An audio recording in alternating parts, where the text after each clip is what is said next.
आप देख रहे हैं चैनल 5 न्यूज़ प्लस और मैं हूं फराज शाहीन। आइए नजर डालते हैं आज की कुछ अहम खबरों। मुजफ्फराबाद से डॉक्टर इम्तियाज मलिक अमन हाउस सीरी से हमारे साथ टेलीफोनिक राब्ते पर मौजूद हैं। डॉक्टर इम्तियाज मलिक कल होने वाले मुजफ्फराबाद और आज़ाद कश्मीर के इलेक्शन से हमें आगाही देंगे। जी डॉक्टर इम्तियाज मलिक, क्या तफसीलात हैं आपके पास, आगाह कीजिएगा।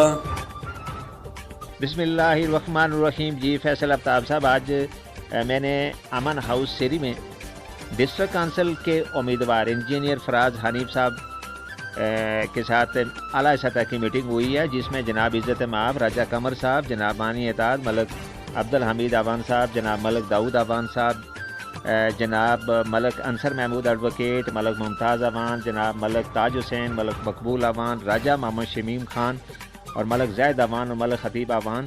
इसके अलावा अहले महल्ला की कसीर तादाद ने शिरकत की और इंजीनियर फराज हनीफ साहब की हमायत का बाज़ाब्ता तौर पर ऐलान किया गया। कल के बल्दियाती इलेक्शन जो हैं वो बहुत से लोगों की किस्मत का फ़ैसला करने जा रहे हैं। इंशाअल्लाह ताला पोलिंग स्टेशन से हम आपको बराह रास्त कवरेज दिखाएंगे। फैसल आफ्ताब साहब, आपका बहुत शुक्रिया। अल्लाह हाफिज़।